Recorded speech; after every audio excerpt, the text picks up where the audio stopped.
Hey guys, it's Faye from Solar Flow and I am back with an all new video. Today's topic is a mini, bite-size, tasty snack energy read into the actor Orlando Bloom. So if that sounds good to you, please stick around, and if not, I will catch you at another video. Now the point of these mini energy reads is exactly that. So this is not going to be a long video that I have sometimes done in the past when looking into a topic. But each of these videos are going to be more akin to a segment that would comprise an AMA. But instead of sharing the AMA, a long standalone video that could be up to 3 hours long, instead I'm going to break it down into these little segments and then share them as minis. So if at any point, if you're enjoying the segment or the length of it, please be sure to let me know in the comments down below. Now, before we get into the behind the veil energy read on Mr. Bloom, I'm first going to start by sharing some 3D information into him. So here we go. Orlando Bloom, born on January 13th, 1977, is an English actor. He made his breakthrough as the character Legolas, I'm not sure if I'm pronouncing that correctly, in the Lord of the Rings series, and later reprised his role in the Hobbit series. Considered by some to be the Errol Flynn of his time, he gained further notice appearing in epic fantasies, historical and adventure films such as Pirates of the Caribbean.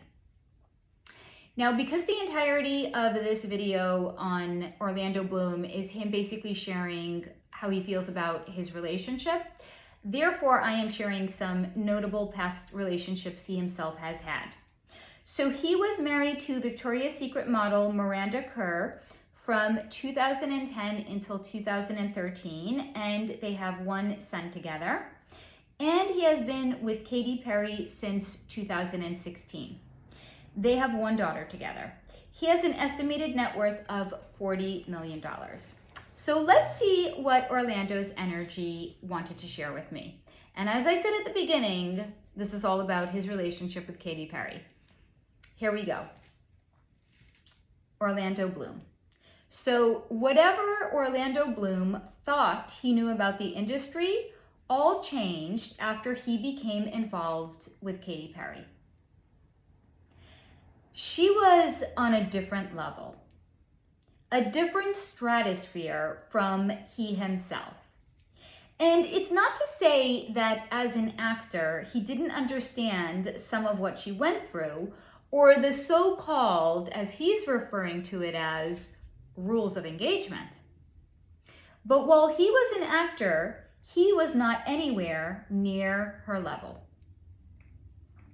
And it seemed that what she liked about him was that he was more normal, more balanced, calm, and safe. And she always told him she felt safe with him and that she could drop the act with him and be more herself. So what she essentially said was she liked the fact that he was not on her level. And it wasn't coming from like, I'm the boss in the relationship, I wear the pants, I want to have more power and I want to be more prominent. No, what she liked about him was that he was totally different and he was not in the same stratosphere that she was. So she could just be herself and she didn't have to be the performer every time that she was with him. So she could drop the act when she was with him and be more herself, be more vulnerable, more real, more Katy, and frankly, the person behind the mask. And he liked that person too. He really likes who she is, genuinely and truly, who she really was. And this is again why I always read from a notebook, because he didn't say who she is. He said he liked who she was, as in past tense, even though they are still together.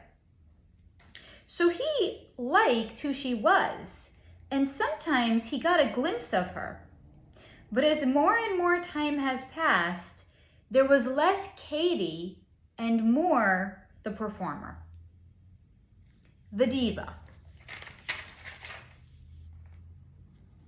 And he was used to that after she would come home from tour, it would take a few days after she came back for her to come back to him and to be more herself.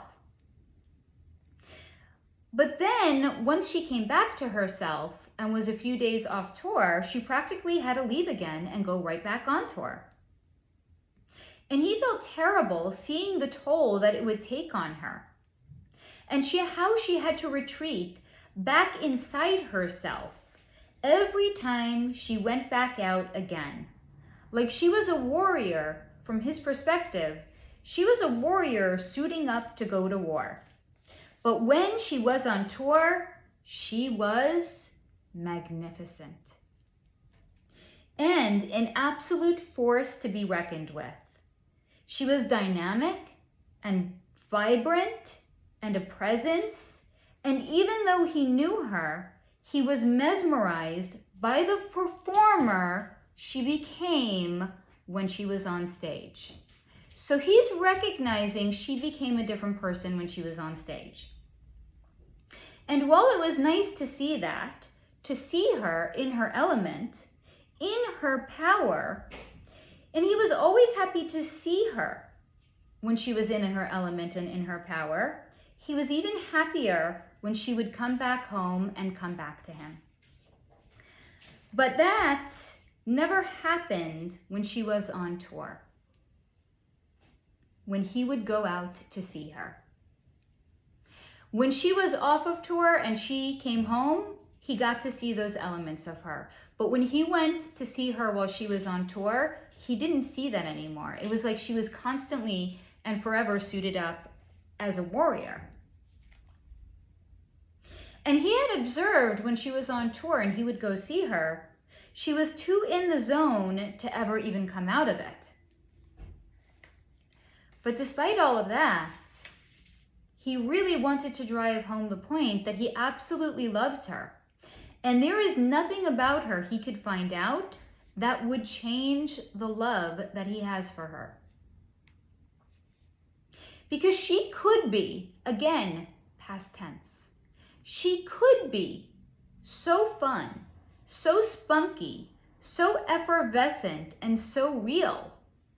So while he acknowledges there are in fact two Katys, there's who she is and the performer she becomes, he still loves her. And because of that love, he will overlook a lot. Even her not being completely like herself anymore. Even her needing to go in on occasion for tune-ups. Even her being less and less like herself as time goes on. Because he loves her and there is nothing about her that would change that.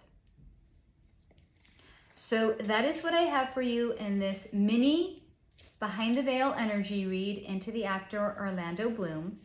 Please take what resonates and leave the rest behind. And I remind you, until next time, to stay in the high vibration.